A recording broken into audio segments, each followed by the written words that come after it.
വിശദമായ വാർത്തയിലേക്ക്. മഞ്ചേരി നഗരസഭയിൽ ഭരണപ്രതിപക്ഷ കയ്യാങ്കളി. ചെയർപേഴ്സന്റെ ചേംബറിൽ ഇരുവിഭാഗവും ഏറ്റുമുട്ടി. ഒരു വാർഡിലെ മരാമത്ത് ടെൻഡറിനെ ചൊല്ലിയുള്ള തർക്കമാണ് സംഘർഷത്തിൽ കലാശിച്ചത്.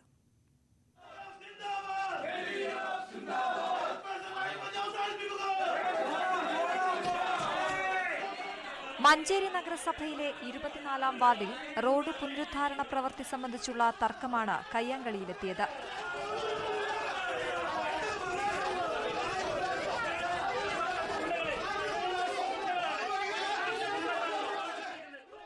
ാം വാർഡിൽ നെല്ലിക്കുത്ത് മുക്കം റോഡിന്റെ പുനരുദ്ധാരണ പ്രവൃത്തിക്ക് ടെൻഡർ സ്വീകരിച്ചതിലെ ക്രമക്കേട് അന്വേഷിക്കണമെന്ന് പ്രതിപക്ഷം ആവശ്യപ്പെട്ടു. പ്രതിപക്ഷ നേതാവ് മരുന്നൻ സാജിദ് ബാബുവിന്റെ നേതൃത്വത്തിൽ LDF കൌൺസിലർമാർ നഗരസഭാ അധ്യക്ഷ VM സുബൈദയെ കാണാനെത്തിയതോടെയാണ് പ്രശ്നങ്ങൾക്ക് തുടക്കം.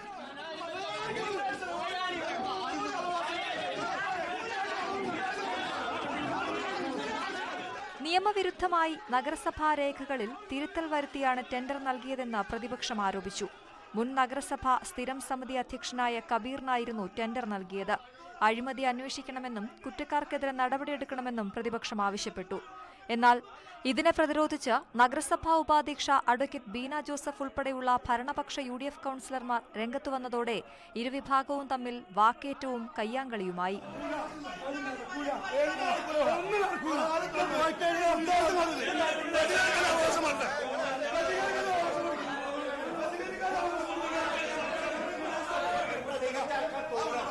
തുടർന്ന് ഇടതുപക്ഷ കൌൺസിലർമാർ നഗരസഭയ്ക്ക് മുന്നിൽ കുത്തിയിരുന്ന് പ്രതിഷേധിച്ചു. സംഘർഷത്തെ തുടർന്ന് നഗരസഭാ അധ്യക്ഷ, വൈസ് ചെയർമാൻ, 3 പ്രതിപക്ഷ കൌൺസിലർ തുടങ്ങിയവർ ആശുപത്രിയിൽ ചികിത്സ തേടി. പ്രശ്നം വരും ദിവസങ്ങളിലും ശക്തമായി ഉന്നയിക്കാനുള്ള ഒരുക്കത്തിലാണ് പ്രതിപക്ഷം. ന്യൂസ് 18 മലപ്പുറം. തിരുവനന്തപുരത്തെ ഗുണ്ട ആക്രമണത്തിൽ 10 പേർ അറസ്റ്റിൽ. പ്രധാന പ്രതിയായ വിഷ്ണു ഉൾപ്പെടെയുള്ളവരാണ് പിടിയിലായത്. കഴിഞ്ഞ രാത്രി നടന്ന ആക്രമണത്തിൽ ബൈക്ക് യാത്രികരായ 2 പേർക്ക് വെട്ടേറ്റിരുന്നു.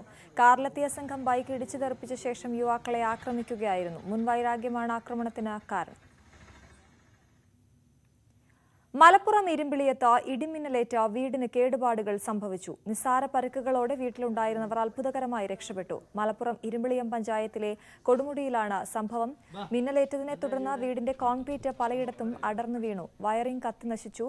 വാഷിംഗ് മെഷീൻ, മെയിൻ സ്വിച്ച് എന്നിവ വലിയ ശബ്ദത്തോടെ പൊട്ടിത്തെറിച്ചു. സാരമായി പരിക്കേറ്റ 2 പേരെ പെരിന്തൽമണ്ണ മെഡിക്കൽ കോളേജിലേക്ക് പരിശോധനകൾക്കായി മാറ്റി. സ്ഫോടന ശബ്ദത്തോടെയാണ് ഇടിമിന്നലേറ്റത്. ആർക്കും വലിയ പരിക്കൊന്നും ആർക്കുമില്ല. പെര മൂന്നാലടുത്ത് പൊട്ടി. പിന്നെ കുറേ മോല് നാശമായി. വേറെ കുഴപ്പമൊന്നുമില്ല. അതിലിപ്പോൾ പഞ്ചായത്തിന് വില്ലേജിൽ നിന്ന് ഇവരൊക്കെ വന്ന് എല്ലാവരും നോക്കി പോയിട്ടുണ്ട്. വേറെ കുഴപ്പമൊന്നുമില്ല.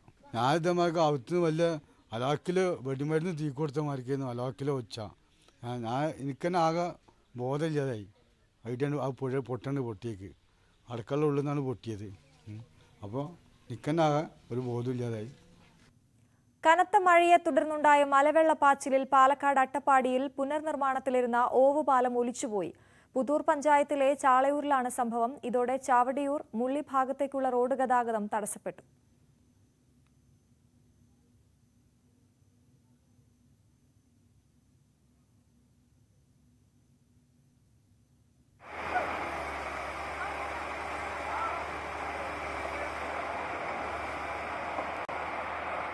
ഇന്നലെ രാത്രി പെയ്ത കനത്ത മഴയിലാണ് താവളമുള്ളി റോഡിലെ ചാളയൂരിൽ പുനർനിർമ്മാണത്തിലിരുന്ന ഓവുപാലം ഒലിച്ചുപോയത്. ചാളയൂർ തോട്ടിലുണ്ടായ മലവെള്ളപ്പാച്ചിലിലാണ് പാലത്തിനായി സ്ഥാപിച്ച വലിയ കോൺക്രീറ്റ് പൈപ്പുകളും മണ്ണുമെല്ലാം ഒലിച്ചുപോയത്. ഇതോടെ മുള്ളി, ഇലവച്ചി വഴി, ചുണ്ടപ്പെട്ടി, കാരത്തൂർ തുടങ്ങിയ ഊരുനിവാസികൾ ഒറ്റപ്പെട്ടു. റോഡ് ഗതാഗതം തടസ്സപ്പെട്ടതോടെ ക്ഷീരകർഷകരും വലഞ്ഞു. പാൽ നിറച്ച പാത്രങ്ങൾ കയറിൽ കെട്ടിയും മറ്റുമാണ് അക്കരെ എത്തിച്ചത്.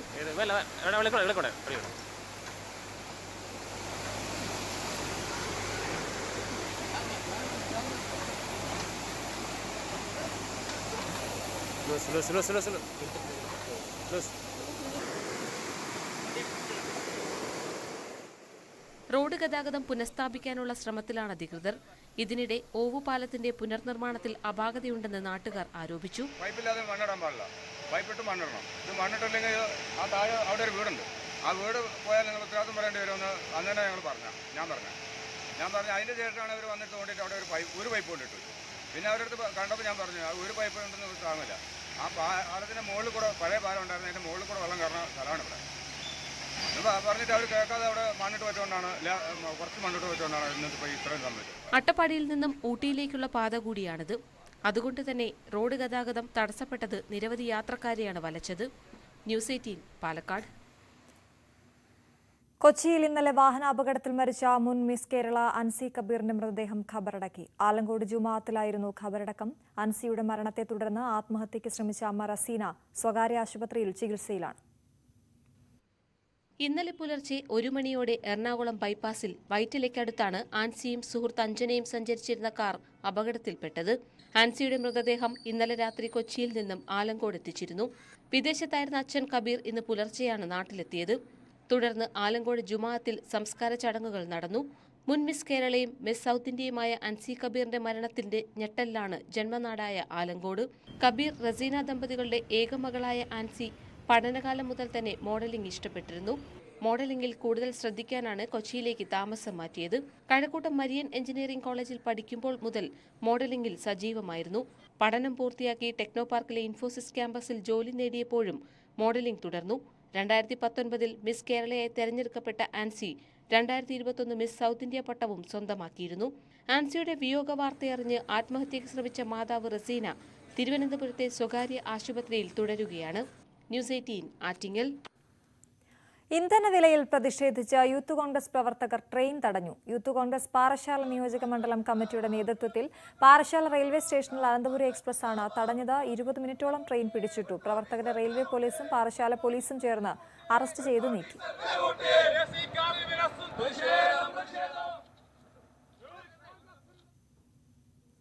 കണ്ണൂരിൽ തെങ്ങിൽ കുടുങ്ങിയ പൂച്ചയെ ഫയർഫോഴ്സ് രക്ഷപ്പെടുത്തി.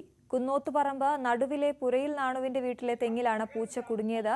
ഇന്ന് രാവിലെ നടന്ന രക്ഷാപ്രവർത്തനത്തിൽ senior fire officer K Divakumar, fire ഓഫീസർമാരായ വി ഫ്രാൻസിസ്, പി രാഹുൽ എന്നിവർ നേതൃത്വം നൽകി. 90 ലക്ഷം ചെലവിൽ കാസർഗോഡ് നീലേശ്വരം അഴിത്തലയിൽ നിർമ്മിച്ച ജലനിധി പദ്ധതി പാഴായി. ഗ്രാമീണ ശുദ്ധജല വിതരണത്തിനായി നടപ്പാക്കിയ പദ്ധതിയാണ് നോക്കുകുത്തിയായത്. ലോകബാങ്കിന്റെ സഹായത്തോടെ നിർമ്മിച്ച കേരളത്തിലെ ആദ്യ പദ്ധതിയാണ് ഇത്. നീലേശ്വരത്തിന് തീരമേഖലയായ തൈക്കടപ്പുറം അഴിത്തലയിലെ കുടിവെള്ള പ്രശ്നം പരിഹരിക്കാൻ ആരംഭിച്ച പദ്ധതിയാണ് പാഴായത്. പടന്ന പഞ്ചായത്ത് 2015 ആരംഭിച്ച ഉപ്പുവെള്ള ശുദ്ധീകരണ പദ്ധതി 1.5 വർഷം മാത്രമാണ് പ്രവർത്തിച്ചത്. വോൾട്ടേജ് വ്യതിയാനം മൂലം അടിക്കടിയുണ്ടായ യന്ത്ര തകരാർ ജലവിതരണം തടസ്സപ്പെടുത്തി. കാരണം ഇത് ഫുൾ വോൾട്ടേജ് വേണം, വോൾട്ടേജ് കൃത്യമായിട്ട് കിട്ടിയിരുന്നില്ല. അപ്പോൾ ഇതിന് കംപ്ലയിൻറ്റ് വരാൻ തുടങ്ങി. കംപ്ലയിൻറ്റ് വന്നു വെച്ചപ്പോൾ 2 വർഷത്തേക്കാണ് ഇതിൻ്റെ കമ്പനി ഇത് മെയിൻ്റെനൻസ് ചെയ്തു തരാം. ആ 2 വർഷം വരെ അവർ മെയിൻ്റെനൻസ് ഒക്കെ ചെയ്തു തന്നു. പിന്നീട് അവർ വരാതായി, വിളിച്ചപ്പോഴും വരാതായി. വന്നപ്പോൾ 1-2 പ്രാവശ്യം വന്നപ്പോൾ അവർ വലിയ പൈസ ആണ് വാങ്ങിയിട്ടുള്ളത് നമ്മളോട്, മെയിൻ്റെനൻസ് ചാർജ്. അപ്പോൾ നമുക്ക് താങ്ങാൻ പറ്റാത്തൊരു സ്ഥിതിയായി. അങ്ങനെയാണ് ഇത് അവിടെ വീണുപോയത്. കുടിവെള്ള ടാങ്ക്, കിണർ, മോട്ടോർ, ട്രാൻസ്ഫോമർ എന്നിവ ഉപയോഗമില്ലാതെ നശിക്കുകയാണ്. തീരപ്രദേശമായതിനാൽ ഇവിടെ കിണർ കുഴിച്ചാൽ ഉപ്പുവെള്ളമാണ് ലഭിക്കുന്നത്. മഴക്കാലത്ത് പോലും ശുദ്ധജലം ലഭിക്കാത്ത അവസ്ഥയാണ് ഇവിടെയുള്ളവർക്ക്. പ്രദേശത്തെ 140 കുടുംബങ്ങൾക്കാണ് പദ്ധതിയുടെ ഗുണം ലഭിക്കേണ്ടത്. 2009 വരെ പടന്ന ഗ്രാമപഞ്ചായത്തിന്റെ ഭാഗമായിരുന്ന അഴിത്തല പിന്നീട് നീലേശ്വരം നഗരസഭയിൽ കൂട്ടിച്ചേർക്കുകയായിരുന്നു. ഇതോടെ പദ്ധതി ആരും തിരിഞ്ഞു നോക്കാതെയായി. ശുദ്ധീകരണ സംവിധാനം തകരാറിലായെങ്കിലും കുടിവെള്ളം എത്തിച്ച് വിതരണം ചെയ്യാൻ നിലവിലെ സംവിധാനങ്ങൾ കൊണ്ട് സാധിക്കും. ടാപ്പുകൾ നശിച്ചിട്ടുണ്ടാവും. ആ ടാപ്പുകൾ മാത്രമേ ഇനി നമുക്ക് നിർമ്മിക്കേണ്ടതുള്ളൂ. പൈപ്പ് ലൈനൊക്കെ നല്ല ക്വാളിറ്റി പൈപ്പാണ് കിട്ടിയിട്ടുള്ളത്. അതുകൊണ്ട് തന്നെ അതിനൊന്നും പ്രശ്നം ഉണ്ടാവില്ല, വേറെ ലീക്കൊന്നും ഉണ്ടാവില്ല. അപ്പോൾ ആ പാലായിൽ നിന്ന് വെള്ളം ഇതിലേക്ക് വന്ന് ഇവിടുന്ന് സപ്ലൈ ചെയ്യുകയാണെങ്കിൽ കുറച്ചുകൂടി ഇതാക്കും. ഇതിനുള്ള നടപടികളെങ്കിലും അധികൃതർ കൈക്കൊള്ളണമെന്നാണ് നാട്ടുകാരുടെ ആവശ്യം. ന്യൂസ് 18 നീലേശ്വരം. 1992 ഉരുൾപൊട്ടലിൽ വ്യാപക നാശം നേരിട്ട ആര്യങ്കാവ് ഇടപ്പാളയത്ത് നടപ്പാക്കിയ ആശ്രയ പദ്ധതിയുടെ മറവിൽ നടന്നത് വൻ അഴിമതിയെന്ന ആക്ഷേപം. 30 കുടുംബങ്ങൾക്ക് 3 സെന്റ് സ്ഥലവും വീടും നൽകുന്നതായിരുന്നു പദ്ധതി. എന്നാൽ 2 വീട് മാത്രമാണ് ഇവിടെ നിർമ്മിച്ചത്. ഈ വീടുകൾക്കാകട്ടെ കഴിഞ്ഞ ദിവസത്തെ മലവെള്ളപ്പാച്ചിലിൽ വീടുകൾ തകരുകയും ചെയ്തു. ആര്യങ്കാവ് ഇടപ്പാളയത്ത് പഞ്ചായത്ത് സ്വകാര്യ വ്യക്തിയിൽ നിന്നും വാങ്ങിയ ഭൂമിയാണ് 30 കുടുംബങ്ങൾക്ക് 3 സെന്റ് വീതം വീതിച്ചു നൽകിയത്. സെന്റിന് 21,000 രൂപ പ്രകാരമാണ് പഞ്ചായത്ത് ഭൂമി വാങ്ങിയത്. സമീപത്തെ ഭൂമി 10,000 രൂപ പ്രകാരം വിൽക്കാൻ തയ്യാറായിരിക്കെ ഉയർന്ന വിലയ്ക്ക് ഭൂമി വാങ്ങിയതിൽ അഴിമതിയുണ്ടെന്നാണ് നാട്ടുകാരുടെ പരാതി. 92 ഭയങ്കര ഒരു ഉരുൾപൊട്ടലുണ്ടായ പ്രദേശമാണ്. അത് എല്ലാവർക്കും അറിയാം, ഈ നാട്ടിലെ എല്ലാവർക്കും അറിയാവുന്നതാണ്. അതിനുശേഷമാണ് ഇവിടെ പല ഭാഗത്തുനിന്ന് അച്ചൻകോവിൽ മുതലുള്ള പലരെയും, അതായത് റോഡ് പുറമ്പോക്കിൽ അങ്ങനെ താമസിക്കുന്ന പലരെയും കൊണ്ടുവന്നിട്ട് ഈ വസ്തു പഞ്ചായത്ത് വാങ്ങിക്കുകയും അവർക്ക് കൊടുക്കുകയും അവരേതാണ്ട് ഈ രീതിയിൽ കുറേ വീട് ഉണ്ടാക്കി പിന്നെ അവർ പോകുന്നെങ്കിൽ, അതായത് ഇത് തന്നെ വേറൊന്നുമല്ലാണ്, ഈ എങ്ങനെയെങ്കിലും 10 വോട്ട് എങ്ങനെയും വെള്ളം കൊണ്ട് പോകുന്നെങ്കിൽ പോകട്ടെ. 30 വീടുകൾക്ക് പണം അനുവദിച്ചെങ്കിലും ഇതിൽ 28 വീടുകളുടെ നിർമ്മാണം നടന്നിട്ടില്ല. മുൻപ് ഉരുൾപൊട്ടലുണ്ടായ സ്ഥലത്ത് തന്നെ നിർമ്മിച്ച 2 വീടുകൾ കഴിഞ്ഞ ദിവസത്തെ വെള്ളപ്പാച്ചിലിൽ തകരുകയും ചെയ്തു. 30 കുടുംബങ്ങൾക്ക് താമസിക്കത്തക്ക തരത്തിലാണ് ഇവിടെ സംവിധാനങ്ങൾ, വീടുകളൊക്കെ പണിത് ഒരുക്കിയിട്ടുള്ളത്. പക്ഷേ ഇവിടെ 2 കുടുംബങ്ങൾ മാത്രമാണ് താമസമായിട്ടുള്ളത്. അന്ന് 4000 രൂപ വിലയുള്ള ഈ ഭൂമി 25,000 രൂപ വിലയിട്ടുകൊണ്ട് പഞ്ചായത്ത് വാങ്ങി അത് ഈ പാവപ്പെട്ടവർക്ക് കൈമാറുന്ന ഒരു സ്ഥിതിയാണ് ഉണ്ടായത്. തമിഴ്നാട്ടിൽ ഉൾപ്പെടെ പല ഭാഗങ്ങളിൽ വീടുകളുള്ളവർക്കാണ് ഇവിടെ സ്ഥലം നൽകിയതെന്നും ആക്ഷേപമുണ്ട്. പദ്ധതിക്കായി കണ്ടെത്തിയ ഭൂമി വാസയോഗ്യമല്ലെന്ന് നാട്ടുകാർ പറയുന്നു. ന്യൂസ് 18 കൊല്ലം. മറ്റു വാർത്തകൾ ഇടവേളയ്ക്ക് ശേഷം.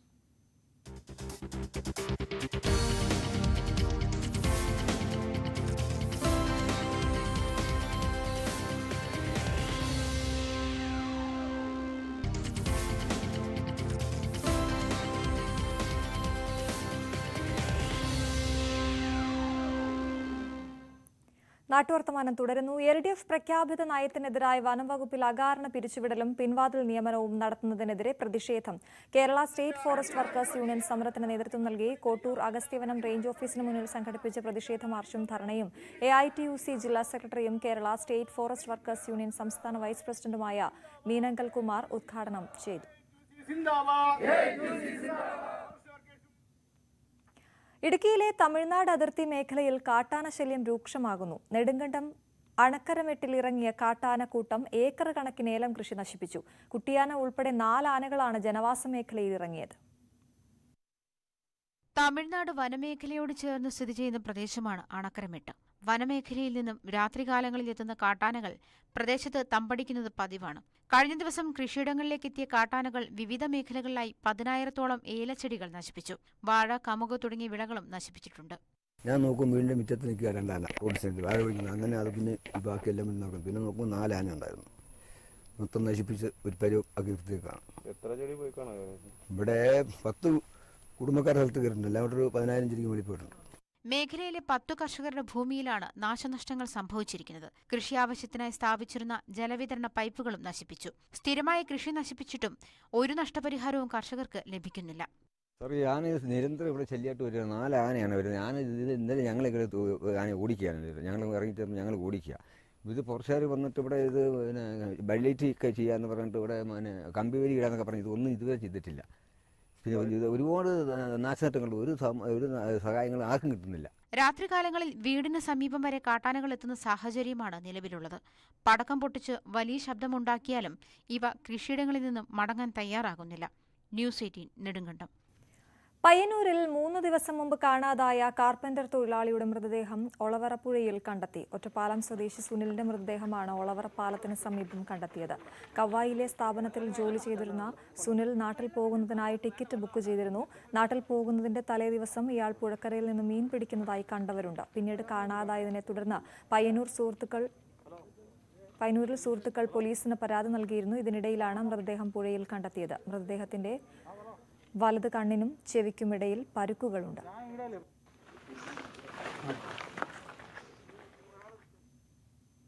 മലയാറ്റൂരിൽ നടന്ന ഡ്രോൺ ഉത്സവ ശ്രദ്ധേയമായി. ചെറുതും വലുതുമായ നിരവധി ഡ്രോണുകളാണ് ഡ്രോണുത്സവിൽ ഉണ്ടായിരുന്നത്. കൃഷിയിടങ്ങളിൽ ഉപയോഗിക്കുന്ന ഡ്രോണുകൾ, സൈനിക ആവശ്യങ്ങൾക്ക് ഉപയോഗിക്കുന്നവ തുടങ്ങിയവയുടെ പ്രദർശനവും സംഘടിപ്പിച്ചു. ഡ്രോണുകളുടെ പ്രവർത്തനം ജനങ്ങൾക്ക് വിശദീകരിച്ച് നൽകി. മിനിസ്ട്രി ഓഫ് സിവിൽ ഏവിയേഷന്റെ നേതൃത്വത്തിലാണ് ഡ്രോൺ ഉത്സവം സംഘടിപ്പിച്ചത്. ഇനി കാർഷിക കേരളം.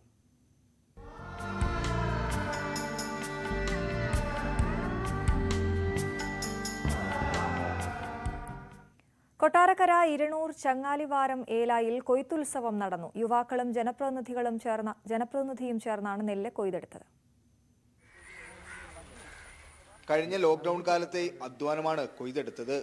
നിലം ഉഴുതുന്നത് മുതൽ കൊയ്ത്തുവരെയുള്ള ജോലികൾ പൂർണ്ണമായും യുവാക്കളും കുട്ടികളുമാണ് ഏറ്റെടുത്ത് നടത്തിയത്. കാർഷിക മേഖല വലിയ തോതിലുള്ള പ്രതിസന്ധി നേരിടുമ്പോൾ പുതിയ തലമുറയെ കൃഷിരീതിയെക്കുറിച്ച് പഠിപ്പിക്കുന്ന അല്ലെങ്കിൽ ആ സന്ദേശം ഉയർത്തിക്കൊണ്ടുള്ള ഒരു വലിയ കൂട്ടായ്മയുടെ അടിസ്ഥാനത്തിലാണ് ഏകദേശം 50ഓളം വരുന്ന ചെറുപ്പക്കാരാണ് ഈ കൃഷിയുമായി ബന്ധപ്പെട്ടുകൊണ്ട് ഇവിടെ പ്രവർത്തിക്കുകയും അതിൻ്റെ ഭാഗമായിട്ട് ഇന്ന് അതിൻ്റെ വിളവെടുപ്പും കൊയ്ത്തുത്സവമാണ്. വർഷങ്ങളായി പാട്ടത്തിന് നൽകിയിരുന്ന 200 ചങ്ങാലിവാരമേല ഏറ്റെടുക്കാനാണില്ലാതെ വന്നതോടെയാണ് യുവാക്കൾ കൃഷി ചെയ്യാൻ തുടങ്ങിയത്. പ്രതികൂല കാലാവസ്ഥയിലും ഉമാ നെൽവിത്തിന് മികച്ച വിളവാണ് ലഭിച്ചത്. മുൻകാലങ്ങളിൽ ഇത് പാട്ടം പലർക്കുമായിട്ട് കൊടുക്കുമായിരുന്നു. ഈ പ്രാവശ്യം നമ്മുടെ ഇരണൂർ വാർഡ് മെമ്പർ രതീഷ്, അതുപോലെ വെട്ടിക്കല കൃഷി ഓഫീസർ, ഇവരുടെ എല്ലാവരുടെയും പ്രേരണയാൽ നമ്മൾ നേരിട്ട് തന്നെ ഇവിടെയുള്ള കമ്മിറ്റി അംഗങ്ങളും ഈ നാട്ടിലെ നല്ല ചെറുപ്പക്കാരെ എല്ലാവരും കൂടെ കൂടി കൃഷി ഇറക്കാമെന്ന് തീരുമാനിച്ചു. അങ്ങനെ 100 മേനി വിളവാണ് ഉണ്ടായിരിക്കുന്നത്. വെട്ടിക്കവല കൃഷിഭവന്റെ നേതൃത്വത്തിലായിരുന്നു നെൽകൃഷി നടത്തിയത്. കൊയ്തുകൂട്ടിയ നെൽമണികൾ കുത്തിയെടുത്ത് നാട്ടുകാർക്ക് വിപണനം ചെയ്യാനാണ് ലക്ഷ്യമിടുന്നത്. വരും നാളുകളിൽ നെൽകൃഷിയോടൊപ്പം പച്ചക്കറി കൃഷികളും നടത്താനൊരുങ്ങുകയാണ് ഇരണൂർ യുവജന കൂട്ടായ്മ. ന്യൂസ് 18 കൊട്ടാരക്കര. ഏലം ലേലത്തിൽ സ്പൈസസ് ബോർഡ് ക്ലൗഡ് ബേസ്ഡ് ഈ ലേലം ആരംഭിച്ചു. സ്പൈസസ് പാർക്കിന്റെ ഇടുക്കിയിലെയോ തമിഴ്നാട്ടിലെയോ ലേലകേന്ദ്രത്തിലെത്തി ലേലത്തിൽ പങ്കെടുക്കാം. ഓരോ ദിവസത്തെ ലേലത്തിലും കൂടുതൽ വ്യാപാരികൾക്ക് പങ്കെടുക്കാനാകുമെന്നാണ് പ്രതീക്ഷ. ഇടുക്കിയിലെ പുറ്റടിയിലും തമിഴ്നാട്ടിലെ ബോഡിനായ്ക്കന്നൂരിലുമാണ് ഏലം ലേലകേന്ദ്രങ്ങൾ. കോവിഡ് സാഹചര്യത്തിൽ അന്തർ സംസ്ഥാന യാത്രകൾക്ക് വിലക്ക് ഏർപ്പെടുത്തിയത് വലിയ പ്രതിസന്ധി സൃഷ്ടിച്ചിരുന്നു. ലേല ഏജൻസികൾ സ്വകാര്യ ഓൺലൈൻ ലേലം ആരംഭിക്കുകയും ചെയ്തു. ഇതോടെയാണ് സ്പൈസസ് ബോർഡ് ക്ലൗഡ് ബേസ് ഈ ലേലം ആരംഭിച്ചത്. ലേലത്തിൽ പങ്കെടുക്കാൻ ഏതെങ്കിലും ഒരു ലേലകേന്ദ്രത്തിലെത്തിയാൽ മതിയാകും. ഈ ലേലത്തിന്റെ ഉദ്ഘാടനം ഡീൻ കുര്യാക്കോസ് MP നിർവഹിച്ചു. Spices board chairman AG Thankappan അധ്യക്ഷത വഹിച്ചു. യാത്ര ഒഴിവാകുന്നതിനാൽ കൂടുതൽ വ്യാപാരികൾ ദിവസേന ലേലത്തിൽ പങ്കെടുക്കുമെന്നാണ് പ്രതീക്ഷ. ഇത് വില ഉയരുന്നതിനും ഇടയാക്കുമെന്നും കർഷകർ കരുതുന്നു. ന്യൂസ് 18 ഇടുക്കി. മൂന്നാറിലെ തെരുവ് നായകൾക്ക് അജ്ഞാത അസുഖം ബാധിക്കുന്നു. ദേഹം മുഴുവൻ ചൊറിഞ്ഞു പൊട്ടുന്ന രോഗം ബാധിച്ച നായ്ക്കൾ കാൽനട യാത്രക്കാർക്കും ഭീഷണിയാണ്. മൂന്നാർ ടൗണിലും സമീപങ്ങളിലും അസുഖം ബാധിച്ച നിരവധി നായകളാണുള്ളത്. ജനവാസ മേഖലയിലെത്തുന്ന നായ്ക്കൾ കാൽനടയാത്രക്കാരെ ആക്രമിക്കുകയും വ്യാപാരികൾക്ക് ഭീഷണി സൃഷ്ടിക്കുകയും ചെയ്യുകയാണ്. ദേഹം മുഴുവൻ ചൊറിഞ്ഞു പൊട്ടുന്ന അജ്ഞാത രോഗം ബാധിച്ച നായ്ക്കളെ ടൗണിൽ നിന്നും മാറ്റുകയോ ചികിത്സയ്ക്ക് നൽകാൻ വേണ്ട നടപടികൾ സ്വീകരിക്കുകയോ വേണമെന്ന് നാട്ടുകാർ പറയുന്നു. மூணாரில் ரோடு நடைபாதையில் கூட நமக்கு நாய் இருக்கிறதுனால பொதுஜனங்கள் நடக்கிறது கூட ரொம்ப பயமாக இருக்குது. இதெல்லாம் மூணார் பஞ்சாயத்து கிராம பஞ்சாயத்து சரியான ஒரு நடவடிக்கை எடுக்கணும்னு மட்டும் கேட்டுக்கொள்கிறோம். நாயினுடைய கொடூரமான நோய்க்கு தாக்கப்பட்டு பல நாய்களும் இந்த பகுதியில் உயிரிழந்திருக்குது. அது மாத்திரம் அதை காண்பித்து பஞ்சாயத்து நடவடிக்கை எடுத்துக்கொண்டு இந்த நாய்க்களை ஒழிப்பை கண்டு உள்ள நடவடிக்கை ஒன்று எடுக்க வேண்டும் என்று கேட்டுக்கொள்ளப்படுகிறது. മൂന്നാർ കോളനി, ടൗൺ, നല്ലതണ്ണി കവല, പോസ്റ്റ് ഓഫീസ് കവല എന്നിവിടങ്ങളിൽ നായ്ക്കളുടെ എണ്ണം നിയന്ത്രണാതീതമാണ്. വിനോദസഞ്ചാരികൾ ഏറെയും എത്തുന്ന മാട്ടുപ്പെട്ടി റോഡിലും പുലർച്ചെ കൂട്ടമായി നായ്ക്കൾ എത്തുന്നുണ്ട്.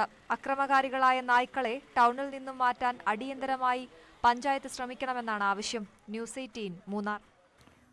മുംബൈയിൽ ലോകോത്തര റൂഫ് ടോപ്പ് തിയേറ്റർ സംവിധാനവുമായി റിലയൻസ് ജിയോ വേൾഡ് ഡ്രൈവിൽ സിനിമ കാണാൻ അത്യാധുനിക തിയേറ്റർ സംവിധാനമാണ് ഒരുക്കുന്നത്. 290 കാറുകൾ പാർക്ക് ചെയ്ത് സിനിമയും മറ്റ് കലാപരിപാടികളും ആസ്വദിക്കുന്നതിന് സൗകര്യമുണ്ടാകും. നവംബർ 5-നാണ് ആരംഭിക്കുന്നത്. ലോകത്തെ മുൻനിര നഗരങ്ങളിൽ മാത്രമാണ് ഡ്രൈവ് ഇൻ തിയേറ്റർ സംവിധാനമുള്ളത്.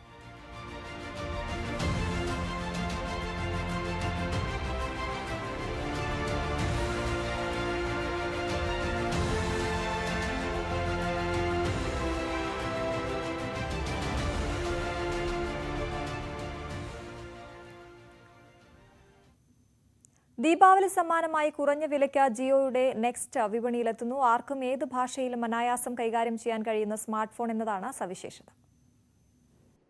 2G ഉപഭോക്താക്കളെ കൂടി 4Gയിലേക്ക് എത്തിക്കുകയെന്ന ബൃഹത്തായ പദ്ധതിക്കാണ് ജിയോ തുടക്കം കുറിക്കുന്നത്. സ്മാർട്ട് ഫോൺ കൈകാര്യം ചെയ്യുവാൻ ഭാഷ തടസ്സമാകുമെന്ന ആശങ്കയും ഇനി മുതൽ വേണ്ട. നമുക്ക് ആവശ്യമായതെന്തും പ്രാദേശിക ഭാഷകളിൽ വോയിസിൽ പറഞ്ഞാൽ ഉടൻ മറുപടിയെത്തും. ബിരിയാണി എങ്ങനെ ഉണ്ടാക്കാം? ബിരിയാണി റെഡിയാക്കാൻ വേണ്ടിയിട്ട് പോണേ. അപ്പൊ ഞാനോട് എടുത്തേക്കുന്നത് ജീരകശാല റൈസ് ആട്ടോ ഞാൻ എടുത്തേക്കുന്നത്. ജിയോയും ഗൂഗിളും സംയുക്തമായി രൂപകൽപ്പന ചെയ്തതാണ് ജിയോ ഫോൺ നെക്സ്റ്റ്. ദീപാവലി മുതൽ രാജ്യത്തുടനീളം ഇത് ലഭ്യമാകും. ഉപഭോക്താക്കൾക്ക് 2000-ൽ താഴെ തുകയടച്ച് ഫോൺ സ്വന്തമാക്കാം. ബാക്കി തുക തവണകളായി നൽകിയാൽ മതി. ന്യൂസ് 18 കൊച്ചി. തിരുവനന്തപുരം അരുവിക്കരയിൽ കനത്ത മഴയെ തുടർന്ന് കരിങ്കൽ കെട്ടിടിഞ്ഞ് വീണ് വീട് തകർന്നു. 2 ബൈക്കുകൾ പൂർണ്ണമായി നശിച്ചു. അരുവിക്കരയിൽ തെക്കനാലപ്പുറം സ്വദേശി മണികണ്ഠൻ ആശാരിയുടെ വീടാണ് തകർന്നത്. ഈ കുടുംബത്തിന് അടിയന്തര ധനസഹായം നൽകുമെന്ന് അരുവിക്കര പഞ്ചായത്ത് പ്രസിഡന്റ് കളത്തറ മധു പറഞ്ഞു. കാഞ്ഞങ്ങാട്ടെ തീരവാസികളുടെ നീണ്ടകാലത്തെ ആവശ്യമായ കോട്ടശ്ശേരി റെയിൽവേ മേൽപ്പാല നിർമ്മാണം പൂർത്തിയായി. മേൽപ്പാലം അടുത്ത മാസം നാടിന് സമർപ്പിക്കും. കാഞ്ഞങ്ങാട് തീരദേശ ജനങ്ങളുടെ വർഷങ്ങളായുള്ള ആവശ്യമാണ് യാഥാർത്ഥ്യമായത്. ഇരുഭാഗത്തെയും അപ്രോച്ച് റോഡുകളുടെ ടാറിംഗ് പൂർത്തിയാകുന്നതോടെ അടുത്ത മാസം മേൽപ്പാലം തുറക്കും. 38 കോടി രൂപയ്ക്ക് ചെന്നൈ ആസ്ഥാനമായുള്ള ജിയോ ഫൗണ്ടേഷൻ ആൻഡ് കൺസ്ട്രക്ഷൻ കമ്പനിയാണ് നിർമ്മാണം ഏറ്റെടുത്തത്. കോട്ടച്ചേരി ട്രാഫിക് ജംഗ്ഷനിൽ നിന്ന് ആബിക്കരയിൽ അവസാനിക്കുന്ന രീതിയിൽ 700 മീറ്റർ നീളത്തിലാണ് പാലം നിർമ്മിച്ചത്. 7.5 മീറ്ററാണ് വീതി. പാലത്തിൽ കാൽനടയാത്രക്കാർക്ക് നടന്നുപോകാനുള്ള പ്രത്യേക പാതയും ഒരുക്കിയിട്ടുണ്ട്. കാഞ്ഞങ്ങാട്ടെ പൗരാവലിയുടെ ഒരു ചിരകാല സ്വപ്നമാണ് ഈ പാലം യാഥാർത്ഥ്യമാകുക എന്നുള്ളത്. ഏതായാലും പാലത്തിൻ്റെ 98% വർക്കും പൂർത്തിയായി. മഴ അല്പം മാറിക്കിട്ടിയാൽ, ഒരാഴ്ചത്തെ വെയിൽ വന്ന് കിട്ടിയാൽ ഉറപ്പാണ് ടാറിങ്ങിൻ്റെ പണി നമുക്ക് പൂർത്തിയാക്കാൻ കഴിയും. യാതൊരു സംശയമില്ല. അപ്പോൾ ഏതായാലും ഇപ്പോൾ എൻ്റെ പ്രൊജക്ട് മാനേജർ മതിയടക്കം പറഞ്ഞത് നവംബർ 10-ാം തീയതിക്കകം നമുക്ക് ടാറിൻ്റെ പണി ആരംഭിക്കാൻ കഴിയുമെന്നുള്ളതാണ്. ടാറിങ്ങിൻ്റെ പണി ആരംഭിച്ചു കഴിഞ്ഞാൽ ദൈവാനുഗ്രഹം കൊണ്ട് നവംബറിൽ അവസാനമാകുമ്പോഴേക്കും പാലത്തിന്റെ ഉദ്ഘാടനം നിർവഹിക്കാൻ കഴിയുമെന്നുള്ളതാണ്. മേൽപ്പാലത്തിന് ഭൂമി ഏറ്റെടുക്കുന്നതുമായി ബന്ധപ്പെട്ട് ഹൈക്കോടതിയിലുണ്ടായ കേസുകൾക്ക് തീർപ്പായതോടെ 3 വർഷം മുൻപാണ് നിർമ്മാണം ആരംഭിച്ചത്. 3 റെയിൽവേ ഗേറ്റ് കടന്നു വേണം തീരദേശ ജനതയ്ക്ക് കാഞ്ഞങ്ങാട് ടൗണിലെത്താൻ. ഇത് നഗരത്തിലെ ഗതാഗതക്കുരുക്കിനും വഴിവെച്ചിരുന്നു.